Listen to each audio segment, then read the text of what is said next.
¿Largamos? Empezamos. Está. Hoy les voy a hablar de monóxido de carbono. Si me ven que leo mucho acá es porque me compré un hermoso librito que es muy pesado, se lo voy a traer el jueves, que vamos a dar plantas y hay más de las que yo voy a dar.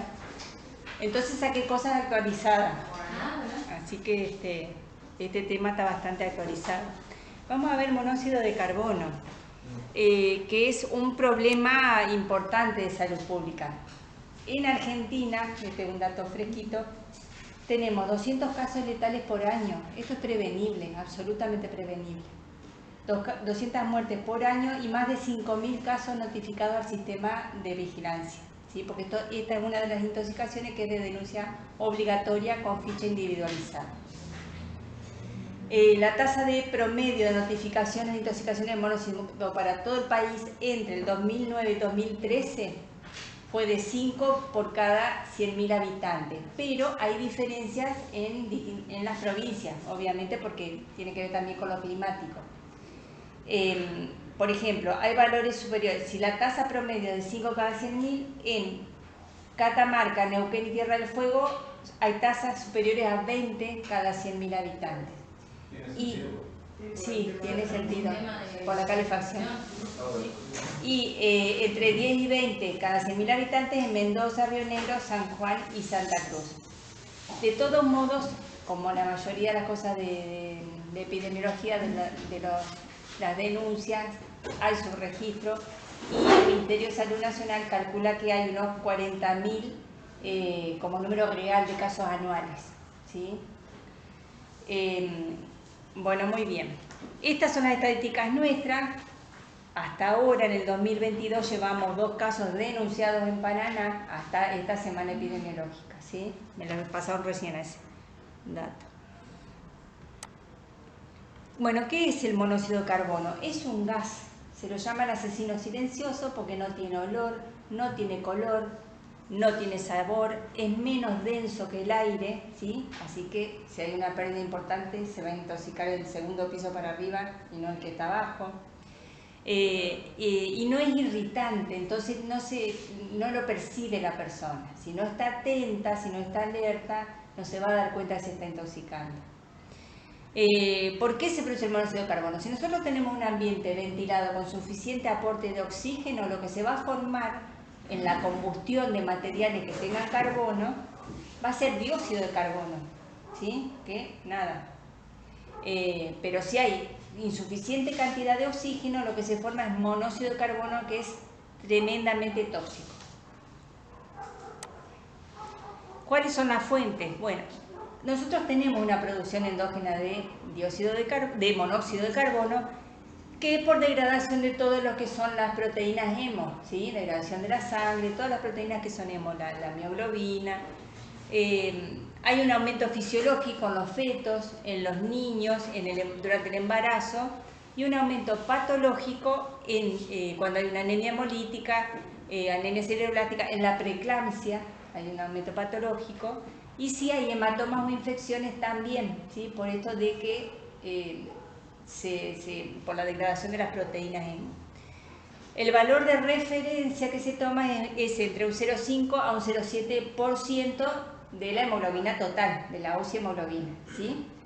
Un 0,5 a un 0,7 de carboxi calculado es esperable. Pero hay que tener en cuenta si la persona, y sacando esas excepciones que hablamos del embarazo, todo eso, un fumador, alguien que fume entre 20 y 40 cigarrillos diarios, esa carboxihemoglobina le puede llegar a dar hasta un 7%.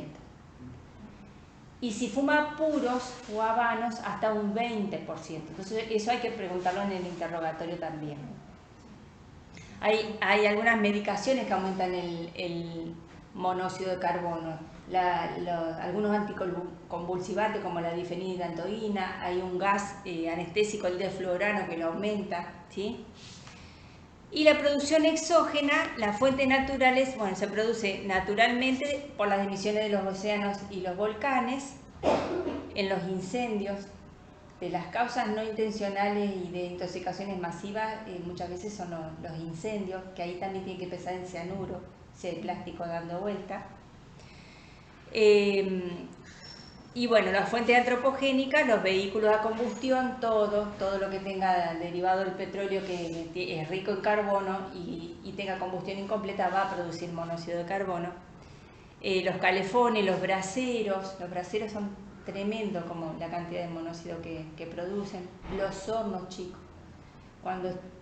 Yo siempre le pregunto a los estudiantes, porque claro, cuando estudiamos y estamos fuera de nuestra casa no tenemos un mango que hace prender el horno. Tremenda la cantidad que consume de oxígeno, por eso siempre hay que dejar algo abierto. Hay un solvente, sí. ¿Las estufas a leña? Sí, si no tiene buen, sí, por eso hay que tener cuidado todos los años, fijarse que esté bien el tiraje. Y lo mismo las más seguras como son las de tiro balanceado. De todos modos hay que fijarse todos los años que no esté tapado por paloma, por lo que sea, porque si no manda todos los gases para adentro, ¿sí? Las que no son tiro balanceado, las que tienen sin salida al exterior, tienen un doble mecanismo de seguridad.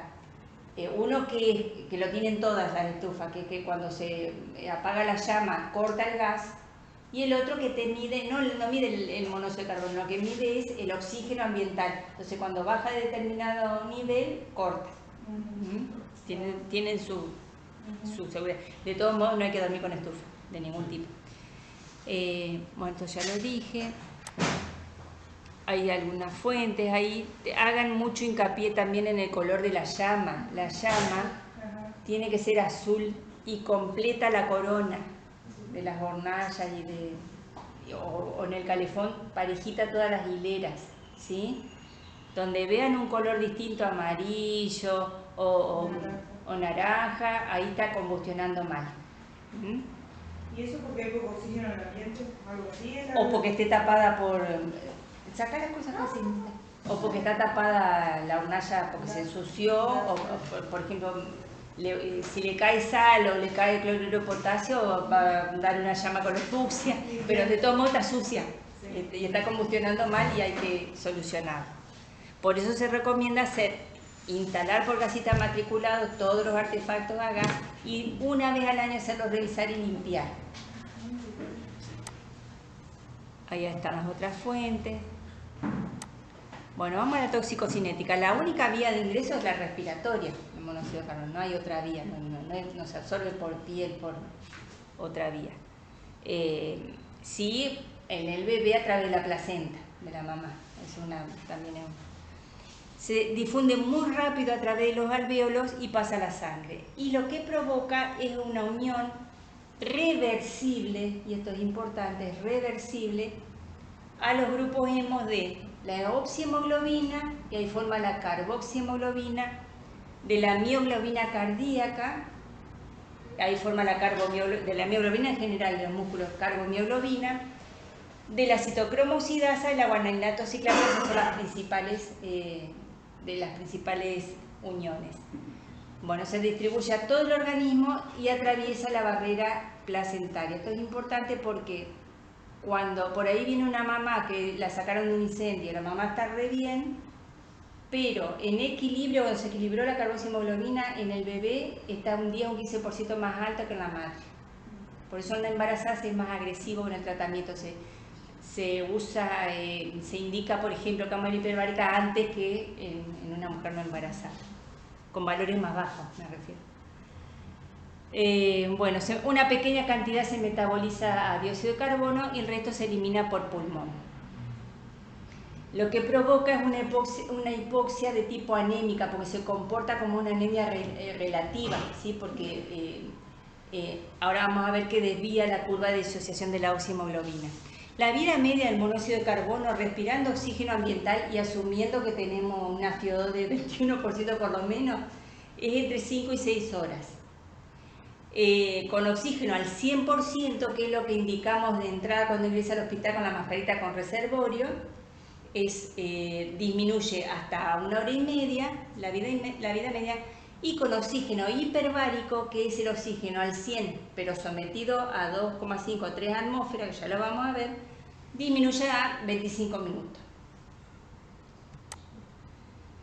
Bueno, es mucho más amplio que esto la fisiopatología, pero acá está bastante resumido como para que nos quede claro que la carboxihemoglobina lo que hace es desplazar hacia la izquierda la curva de disociación de la oxihemoglobina, que ya se las voy a mostrar. Entonces, al desplazarla, el oxígeno, el poco oxígeno que tiene, queda más agarrado a la molécula y no lo libera a los tejidos, ¿sí? Inhibe la liberación de la oxihemoglobina y disminuye la capacidad de transporte de los tejidos. Esto es lo que es la hipoxia y por eso se comporta como una anemia relativa. La unión la afinidad que tiene el monóxido de carbono por la oxihemoglobina es 250 veces más grande que el oxígeno. Por eso pequeñas concentraciones en el ambiente hacen que enseguida se prenda a la hemoglobina. La unión del monóxido a la mioglobina cardíaca, que es 60 veces más afín que el oxígeno, forma la carboximioglobina y lo que hace alterar la captación de oxígeno, inhibe la fosforilación en el nivel miocárdico, provoca un atontamiento miocárdico, ¿sí? Y otras acciones que son muy importantes también es que hay peroxidación lipídica, hay liberación de óxido nítrico, aumenta la adherencia a los leucocitos al endotrielo, aumenta la agregación plaquetaria y se une también a la citocromo oxidasa, que lo mencioné antes, que altera la cadena respiratoria. Ahí en ese caso se comporta como una hipoxia hitotóxica, ¿sí? Ahí está la curva de disociación de la hemoglobina, de la oxihemoglobina, tiene la del medio. Bueno, hacia la izquierda ¿quiénes la provocan? La hipotermia, la disminución de 2,3-difosfato de glucosa, bueno, no me acuerdo cómo se llamaba la enzima esa. El pH, la acidosis también desvía hacia la izquierda. Bueno, el monóxido. Ahí está de nuevo, fíjense, ahí está la comparación con 0% de carboxihemoglobina, o sea, no está expuesto a monóxido de carbono la persona, y cómo, con un 60%, cómo lo llega a desviar. Bueno, estas son infografías que salen en los diarios, a mí me gustan mucho porque son bonitas, pero no nos va a decir nada nuevo. ¿Qué factores influyen en la intoxicación? Por supuesto, la concentración de hemoglobina del paciente. Si partimos de la base de un paciente está anémico y esa poca hemoglobina, oxihemoglobina, se transforma en carboxi, estamos en el horno. La concentración de monóxido en el ambiente, ¿sí? Cuando hay un incendio, por ejemplo, los bomberos tienen para medir el monóxido en el ambiente. Hay medidores caseros que se pueden comprar en Mercado Libre que te miden el monóxido y salta una alarma. Yo tenía un calefón que era re viejo, lo cambié hace poco, tenía un medidor de monóxido de carbono, tenía pilas y te cortaba, teóricamente nunca me pasó, te cortaba el gas, digamos, si subía el monóxido. El tiempo de exposición, por supuesto, como todo. El volumen minuto respiratorio. Por eso hay que tenerlo en cuenta, las personas que tienen el índice metabólico aumentado o volumen minuto respiratorio aumentado por otra causa, o los niños que tienen un volumen respiratorio mayor que el adulto, porque se intoxican antes, ¿sí? Y si hay enfermedades preexistentes, una persona cardiópata, EPOC, con hipertiroidismo, se va a intoxicar antes. Bueno, tienen que tener en cuenta siempre, esto se lo tiene que grabar a fuego, que los principales órganos blancos son el sistema nervioso central y el sistema cardiovascular, sobre todo las zonas donde hay circulaciones terminales, ¿sí? Por eso, en el sistema nervioso central, una lesión que es patognomónica en una intoxicación grave por monóxido es la necrosis de los globos pálidos, de los ganglios de la base. Son circulaciones terminales, no tienen posibilidad de hacer colaterales. Entonces vamos a encontrar, dependiendo del grado de intoxicación, cefalea pulsátil, frontal, empieza a doler mucho la cabeza, se puede ver el latido perceptible de la arteria temporal, puede haber alteraciones del sensorio que van desde la tendencia al sueño hasta el coma, ¿sí? Convulsiones. Edema cerebral, el edema cerebral por hipertensión endocraniana. Los vómitos son por esto, cuando hay. Y esta es una pregunta que hacen mucho en las charlas, en otras charlas me han hecho. ¿Qué pasa? Porque la gente se confunde y piensa que porque estaba abierta la llave de gas, por ejemplo, alguien que se quiso suicidar, dice monóxido de carbono. Eso no es monóxido de carbono. El gas de red natural tiene metano o tiene, si es de garrafa, propano, butano, ¿sí? Que son asfixiantes simples, son asfixiantes químicos. Lo que hacen es desplazar del alvéolo el oxígeno. Entonces te asfixia como que estuviera bajo el agua. Cuando una persona está bajo el agua y no puede respirar, lo que hace es te provoca un estado de excitación. El monóxido de carbono no da eso. El monóxido de carbono te va durmiendo. Te mata durmiendo.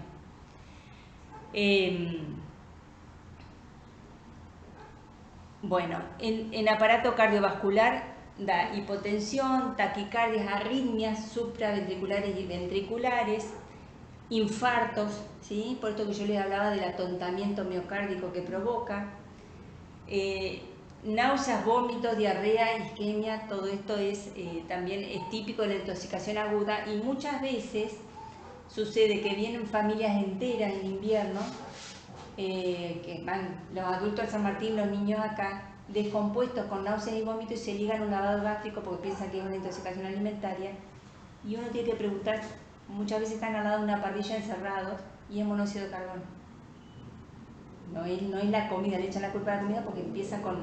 Es el gran simulador el monóxido de carbono, puede dar síntomas gastrointestinales como que fuera una intoxicación alimentaria, puede dar un síndrome tipo gripal también. Entonces hay que preguntar bien las circunstancias.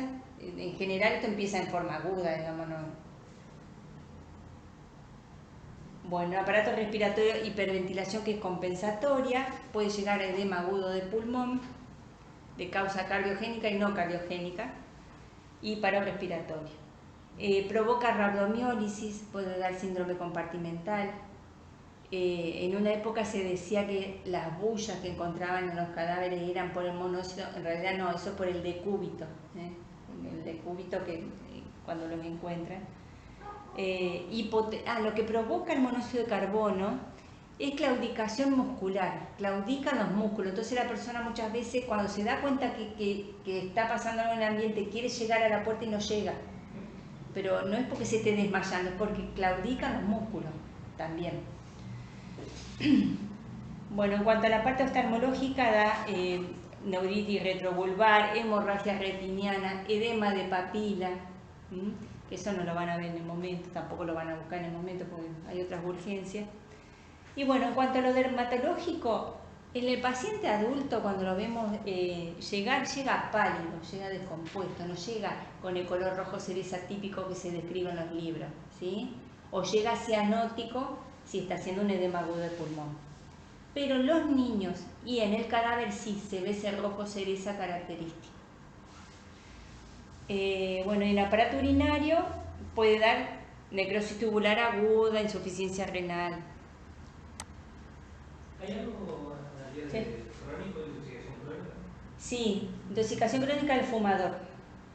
Esa intoxicación crónica o los que trabajan durante años en las parrillas, muchas veces los mecánicos que están en los fosos arreglando los autos están expuestos al monóxido de carbono por los escapes mucho tiempo y eso se considera intoxicación crónica. Intoxicación por la población que muchos chicos le hacen al cadero, eso está medio... y sí, malos humos y las porquerías que están aspirando. ¿Y se crea algún tipo de resistencia, digamos, del cuerpo al acostumbramiento?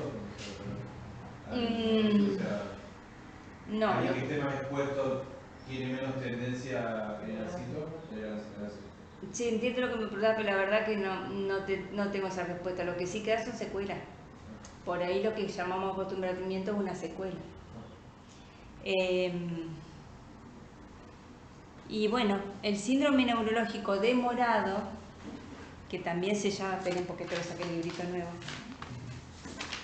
también se llama daño neuropsiquiátrico de instalación demorada. ¿Viste? Les encanta cambiar los nombres. Ahora no es más uso indebido de droga, ahora es consumo problemático de sustancias, para cuando vean adiciones. Bueno, ese daño neuropsiquiátrico de instalación demorada, que es lo que le llamamos síndrome neurológico, yo lo voy a seguir llamando síndrome neurológico demorado, tiene una incidencia baja, relativamente baja, entre el 10 y un 30%, de intoxicados graves. No se ven en los intoxicados leves el síndrome neurológico demorado. Y se ve, por lo general lo van a ver en la internación, entre los 2 días y las 4 semanas. En el libro nuevo da más tiempo, dice entre las 3 y las 6 semanas, o entre los 3 días y las 240 días después de la exposición. Dice que la recuperación completa se alcanza al año en un 50 al 75% de los pacientes, pero hay un importante número de casos que queda con secuelas neuropsiquiátricas. Y bueno, las secuelas que pueden quedar son apatía, confusión, es típico el parkinsonismo, por esto que les decía de la necrosis de los ganglios basales, es típico el parkinsonismo, y no tiene vuelta, digamos, ¿no? Cefalea persistente, dificultad en el aprendizaje en los niños, incontinencia urinaria y fecal, cuadros psiquiátricos pueden quedar, clonus, ataxia. Entre las zonas cerebrales que afecta, que está la necrosis bilateral del globo pálido, que se ve en la tomografía, uno pide la tomografía a las 24 horas ya se ve, y por eso también hay que hacer control después con resonancia y seguimiento neurológico a largo plazo. También hay otras áreas que son vulnerables, que son la sustancia negra, el hipocampo. El hipocampo es el encargado de transformar la memoria de corto plazo a largo plazo. Entonces estas personas pueden llegar a tener serios problemas de memoria. Yo le digo porque mi marido tuvo una intoxicación gravísima de chico, cuando se usaban los calefones dentro de la casa, del baño. Lo sacó el padre, estaba en coma, tiene un problema de memoria terrible. Digo, es el monóxido de carbono, de la corteza cerebral y del cerebelo. Así que también todo esto de la coordinación que falla tiene que ver con la necrosis de esas zonas. Bueno.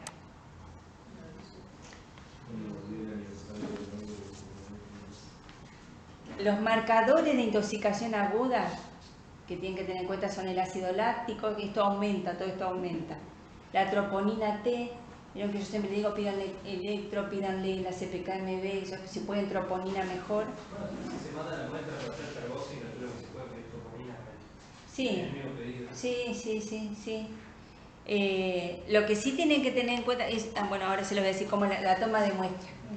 Bueno, lo que se pide es carboxihemoglobina por coximetría, y esto es importante. No sirve la medición para esto, no nos sirve el saturómetro común, no, nos va a dar normal, porque eso lo calcula en base a la hemoglobina del paciente. Por eso hay que usar el coxímetro, que discrimina toda la hemoglobina, no les va a dar información solo de la carboxi, sino que les da la sulfo, la meta, todas las hemoglobinas anómalas, y viene el porcentaje. El análisis se saca, yo le contaba a Gonzalo que lo ideal sería que lo sacara el bombero o el que está en el momento con el paciente antes de ser expuesto al oxígeno, ¿sí? Al oxígeno medicinal, digamos. Porque en realidad cuando lo sacamos del ambiente ya va lavando, como es reversible la unión con la hemoglobina, uno lo saca al aire fresco y ya va lavando, gracias a Dios, el monóxido de carbono. Bueno, pero si uno pudiera, y si no, cuando llega al hospital, antes que le coloquen la mascarita de oxígeno, sáquenle una muestrita. En una jeringa, puede ser una jeringa de una tuberculina. ¿Y puede ser sangre capilar? Puede ser sangre capilar, pero que tenga bastante cantidad, porque eso lo van a meter en el coxímetro así. Pero no es necesario sacarle 20 mililitros. Heparinizada. En la misma jeringa le sacan la burbuja de aire y la tapan con la tapita de la aguja, ¿tá? Y eso se manda al San Martín directamente y le hacen la carboxi. Es instantáneo eso, porque lo tienen que poner así en el cosímetro y aparece. Y le larga la tira con todas las hemoglobinas que les comenté recién. Otras... Cuando lo pedimos en un RP común y que lo mandan a San Martín, no sí, nada más que el San Martín, ¿no es cierto? Le pueden pedir... Las veces que lo hemos hecho, hemos pedido, lo lleva la ambulancia y No. Lo esperan ahí en el momento y se los hacen. Sí. Porque es automático, es como cuando hace un estado de ácido base. Es automático. Bueno, entonces en el laboratorio también podemos pedir según el estado del paciente. Esto no es para todo, no le vamos a pedir a un leve una resonancia. Como le digo con lo de los escorpiones, no tiene sentido pedir. Bueno, estado de ácido base, CPK, CPK-MB, troponina, ácido láctico, hemograma, glucemia y amilacemia.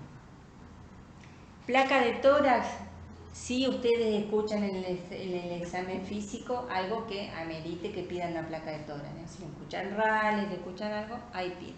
Si no, de rutina no sería necesario. Electro sí, porque hasta un 40% de los pacientes asintomáticos tienen alguna alteración electrocardiográfica, ¿sí? Alguna alteración en el ST, algún signo de despolarización, puede prolongar el QT. El electroencefalograma no es necesario, menos en la urgencia. Sí que lo evalúa un neurólogo si es un cuadro moderado o severo, eso sí.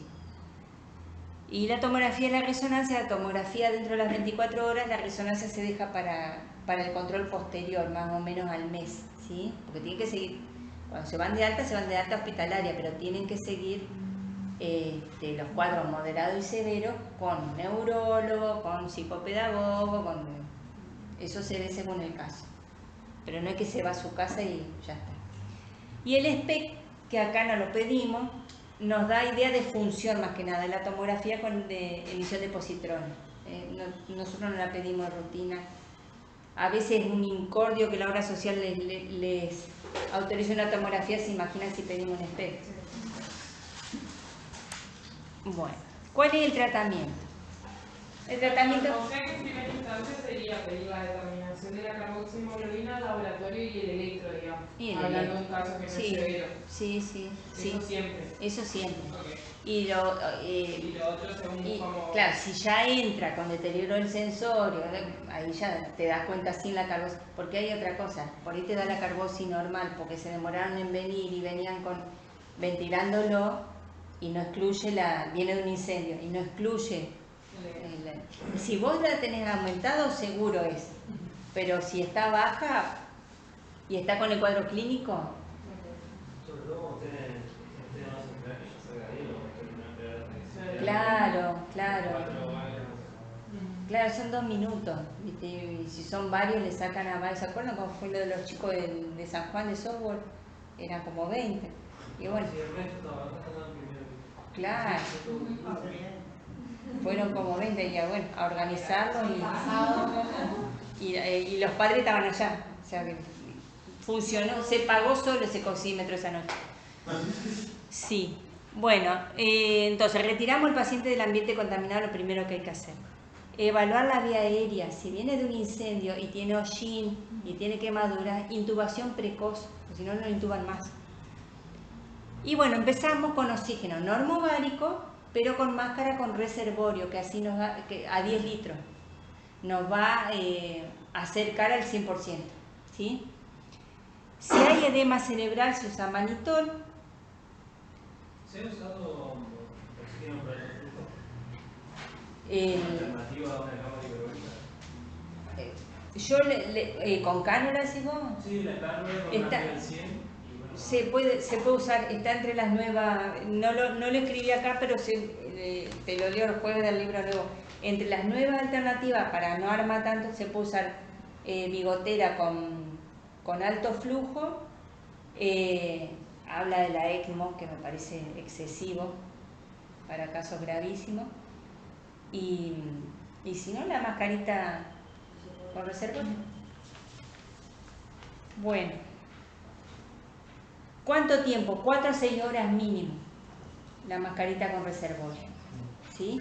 O hasta que desaparezcan, o si viene con cefalea, hasta que desaparezcan los síntomas. Eso es importante. ¿Por qué? Porque uno de los criterios de cámara hiperbárica es cuando hay síntomas neurológicos que no desaparecen con la oxigenoterapia establecida, digamos, por protocolo. Ya se los voy a leer a los criterios nuevos. Bueno, y esto de la cámara hiperbárica, les voy a leer el actualizado, que lo saqué del libro nuevo, porque hay algunas que acá no están. Bueno, pérdida de conciencia no se discute, es indicación de cámara hiperbárica. El problema con la cámara hiperbárica es si está intubado el paciente, porque si está no intubado y que uno lo va ventilando, sino intubado con respirador, porque no pueden entrar con respirador a la cámara, ¿sí? Las cámaras hiperbáricas son como un gran submarino que tienen 3 compartimientos. El de entrada y de salida son más chicos, que son para presurizar y despresurizar al paciente. Porque es como cuando uno lo van llevando al fondo del mar. Tiene que ser progresivo para no hacer embolias. Entonces entran primero en la primera cámara, se lo presuriza, entran a la segunda cámara, ya les voy a mostrar fotito, acá. Ahí está. Esta segunda cámara acá ya están adentro donde sería el tratamiento. Tiene acentos como de avión, entonces el paciente lo sientan y le ponen la máscara con el oxígeno al 100%, ¿sí? Pero ya está a 2,5 o 3 atmósferas de presión, ¿sí? En el caso de los bebitos entran con la mamá le va dando la teta para que no revienten el tímpano, ¿sí? Y a los adultos adentro se les explica cómo respirar, porque tiene también sus complicaciones en la cámara. Se les hace comer chicles, se los hace bostezar, como cuando uno se apuna. Bueno. ¿Cuánto tiempo están adentro de la cámara? 25 minutos. El tratamiento es corto.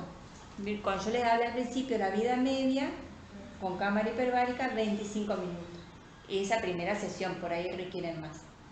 Después pasan al otro compartimiento donde se los despresuriza, que es como que se los sube a la superficie y ahí salen. O sea, todo el proceso lleva 1 hora y media, 2 aproximadamente.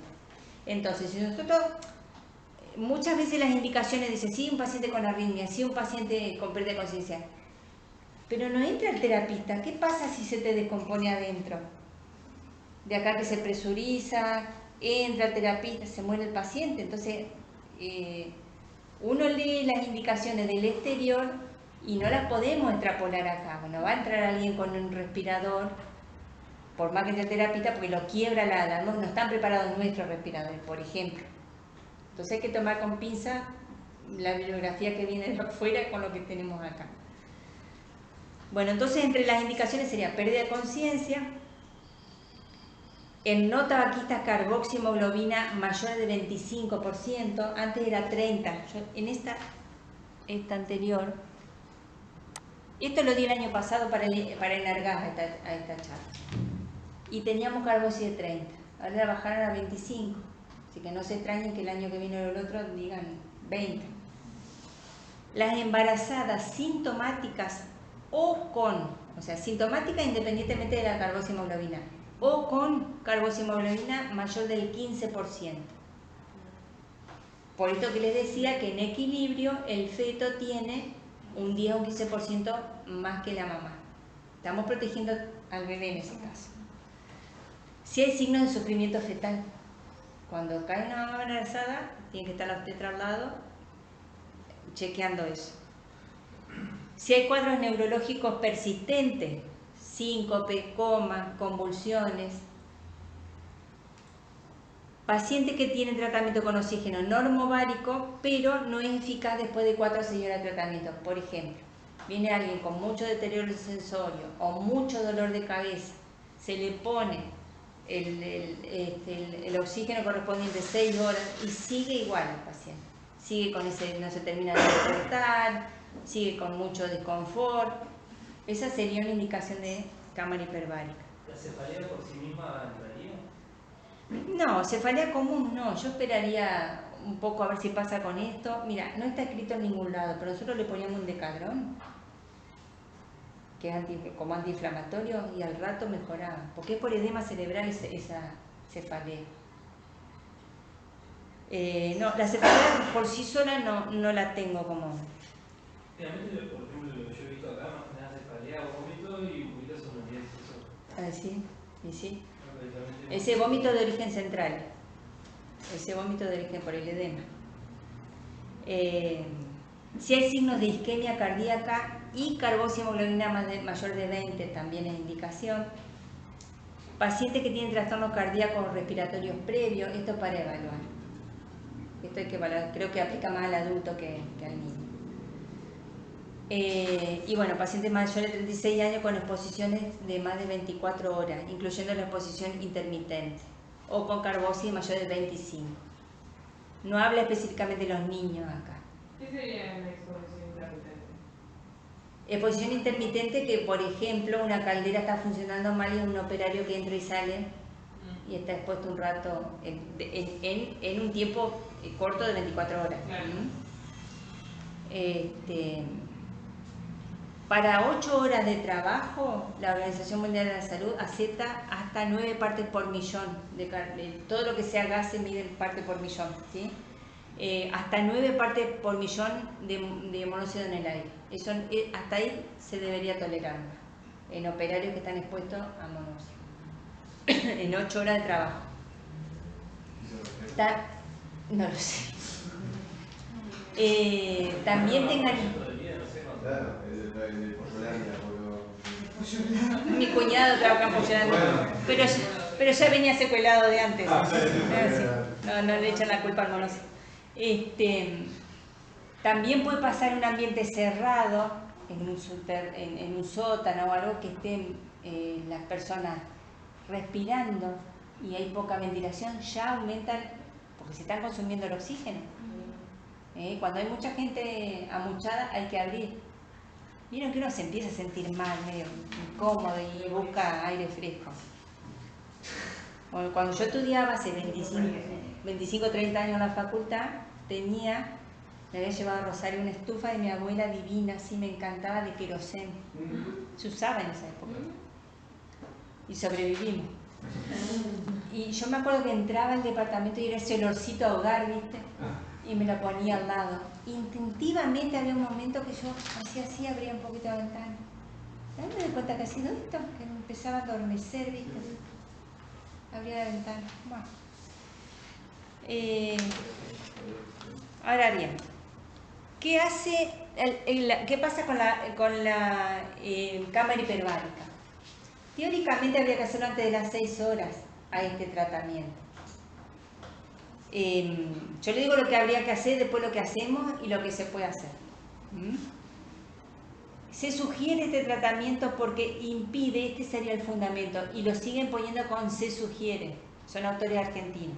Se sugiere este tratamiento porque impide la peroxidación lipídica cerebral mediada por el monóxido que está involucrada en la producción de la lesión por reperfusión posisquémica.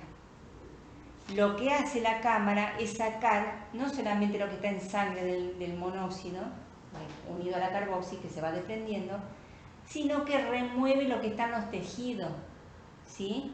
Porque ¿qué pasa? Si estamos hablando que se está uniendo a la mioglobina de los músculos, después hay una reperfusión, ¿no? ¿Cómo se dice? Se va redistribuyendo, va saliendo, como todo, como la droga que se une a los tejidos, después se va removiendo y va pasando a la sangre. Bueno, la cámara hiperbárica aceleraría esta remoción. Previene la aparición del síndrome neurológico de Morano. No se recomienda, y esto es importante, en cuadros crónicos, en pacientes con EPOC o descompensados. Ahí no se recomienda. La contraindicación absoluta de cámara hiperbárica es si hay un neumotórax no tratado. Eso es contraindicación absoluta. Claro, si hay una bulla, ojo, porque nos puede dar más dolor de cabeza y por ahí lo podés tener con el oxígeno al 100 y ya está. Y las contraindicaciones relativas son la claustrofobia, otosclerosis, obstrucciones intestinales, EPOC y bullas pulmonares. ¿Cuáles son las complicaciones que tenemos con este tratamiento de cámara hiperbárica? Barotrauma del oído medio, un 2%, por eso les decía que te enseña la técnica. La técnica que entra, que a mí me tocó ir al Hospital Naval porque teníamos convenio con el Hospital Naval. siempre entra un técnico y les enseña a respirar a los que están adentro y qué sé yo. Tenía una piel divina, así no tenía una arruga, porque con esto de los radicales libres que te remueve, es un tratamiento estético gratis. Pero bueno, puede haber barotrauma del oído medio, de las vísceras huecas, de vejiga, neumotórax, convulsiones por irritación cortical, puede haber. Pero eso no deja secuela, digamos, pasó y no deja secuela. Miopía hiperbárica. Piensen en la toxicidad del oxígeno en los neonatos. Fibroplastia retrodental en neonatos. O sea, tiene indicación en el neonato si está en coma, lo encuentra con la mamá en coma. No tiene indicación de cama, sí, seguro, le va a prevenir secuelas. Pero hay que estar atento que puede pasar esto. Riesgo-beneficio, como todo en medicina. Disminución de la capacidad vital en exposiciones de más de 10 horas o más de 200 horas acumuladas. Y embolia de nitrógeno. Eso cuando no se respetan los tiempos de presurización y despresurización.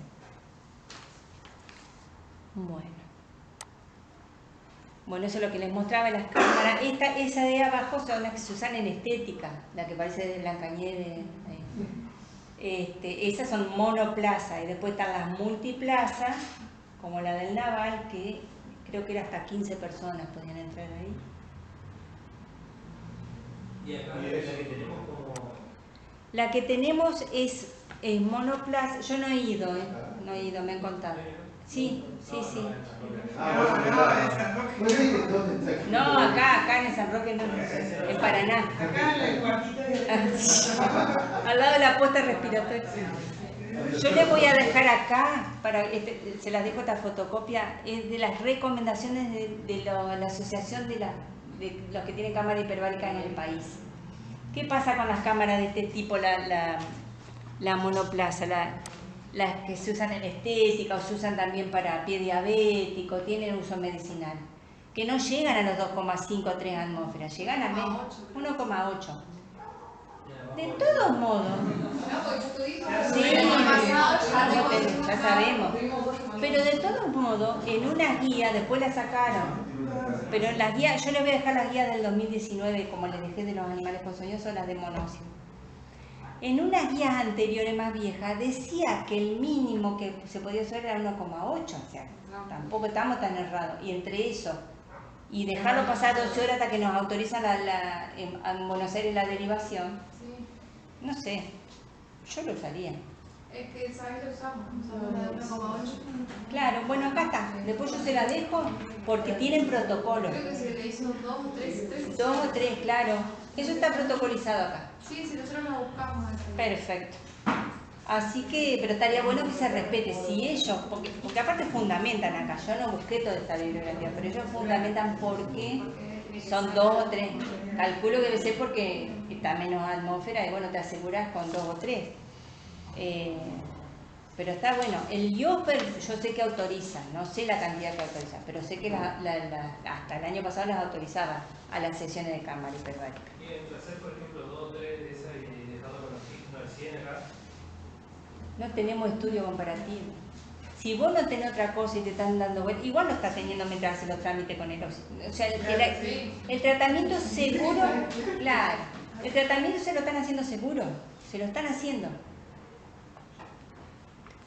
Todo esto está en potencial, no hay demasiado. Cuando yo hice la residencia incluso te decían, bueno, pero hay un estudio en España que salió que sí, que sirve, que hay que hacer tanta... Bueno, bárbaro. No, pero este de Hong Kong que salió hace 12 semanas dice que no hay tanta diferencia entre los resultados. Entonces, me parece que seguimos igual, que no hay tantísima diferencia. Si la estás en Buenos Aires y la tenés al lado, yo, y tengo un paciente en coma, no se lo niego, obvio. No, pero sí, lo que por ahí decía que era más que nada por el tiempo en que de la vida media, digamos, claro, de que le ponen la máscara de oxígeno al 100 y salía a hacer los trámites para todo, ya pasa el tiempo en teoría en el que... Pasa el tiempo en teoría. Vos el tratamiento se lo estás haciendo seguro. Claro. Eso quédense tranquilo. ¿Se puede? ¿No se puede?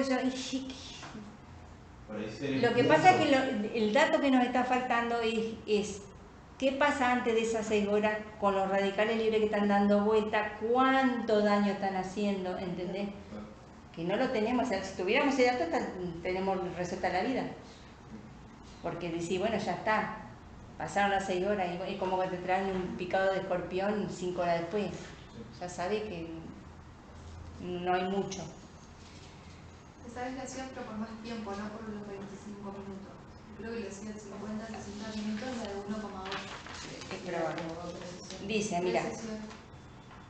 dentro de las 24 a 48 horas de exposición, idealmente, también tener un tiempo más largo. Ahora que la tenemos cerca nos pone más tiempo más. Sí, sí, aparece por hora. Idealmente dentro de las 3 a 6 horas de diagnóstico para evitar secuelas neurológicas. En caso de no poseer acceso a cámaras de alta presión, mayor a 2, realizar en este periodo de tiempo el tratamiento a presiones menores. Pacientes con intoxicaciones leves o embarazadas, 3 sesiones dentro de las 24 a 48 horas. Ellos determinarán la frecuencia, digamos, cada 12 horas. Sesiones de 90 minutos, a presiones menores a 2 ATA y concentración cercana al 100. En caso de poseer acceso a la cámara de presión en ese tiempo, se recomienda la primera sesión a 2,4 ATA durante 120 minutos y completar la siguiente. Hay todo un protocolo. Eso se lo dejamos acá. Y bueno, ahí está lo que me preguntaban de la intoxicación crónica. ¿Existe la intoxicación crónica con monóxido? ¿Existe la intoxicación crónica con cianuro? No se muere todo el mundo. O sea, existen las intoxicaciones crónicas, sobre todo en los ocupacionales. Las personas que trabajan en hornos, en cocinas, en talleres, los que trabajan en las minas. No sé si han visto esas películas viejas donde para entrar en la mina mandaban un pajarito. Si volvía el pobre pajarito. Si volvía el pajarito era porque había niveles aceptables. Esa es otra cosa que no se las dije. Las mascotas son indicadores, las mascotas son re sensibles. Cuando ustedes tienen un perro, un gato que empieza a estar así, que quiere salir y joroba que quiere salir, yo, ojo, está avisando, o empieza a vomitar, ojo porque está avisando. Los fumadores crónicos, las embarazadas fumadoras también se los consideran intoxicados crónicos. Cuadro clínico: cefalea persistente, mareo, dificultad en la concentración, fatiga. Y en el embarazo particularmente es teratogénico y es embriotóxico, ¿sí? Da retraso de crecimiento intrauterino. Fíjense las madres fumadoras, sin los bebitos. Bueno, es una intoxicación crónica con monóxido. Mayor frecuencia de muerte perinatal, daño cerebral, retardo mental, microcefalia, hipotonía, labio leporino, hipoplasia genital. Todo eso puede dar el monóxido de carbono. Y ahí hay, esto es lo que les contaba de los detectores de monóxido que se pueden comprar. Y las fuentes probables en un hogar tenemos calefones, estufa, la salamandra. Cuando es una persona carenciada que no tiene otra cosa para calefaccionarse más que el brasero, lo que se les indica, bien usado, no debería tener tanto problema. Que lo prenda fuera de la casa, lo entre, calefaccione y lo saque de nuevo y lo apague afuera, lo deje afuera. ¿Sí? Porque son bravísimos los braseros.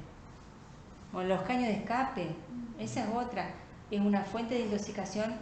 Si está picado en el que va atrás, seguro. Hay gente que se baja con dolor de cabeza en invierno en el auto, guarda que no sea el caño de escape. O los niños cuando los llevan a la escuela. Ahora ya no se ponen a calentar los autos, pero cuando yo era chica te ponían a calentar el auto un rato, viste, en el garage, antes de subirte. O te subían y decían, no, déjalo pobrecito que no tome frío. Y empezaban a vomitar los chicos, te dolía la cabeza, y decían, te la quiere ir a la escuela, está haciendo... Y salían lo sacaba del auto y empezaban a mejorar. Eso es monóxido de carbono, no es otra cosa. Bueno, y las calderas también, que acá el problema de la caldera, el monóxido sube, es menos denso que el aire, entonces pensarlo si está alguien descompuesto en el primer piso segundo, porque puede ser. Bueno, esto sería todo. ¿Alguna pregunta que tengan, que le haya quedado? Les dejo acá el,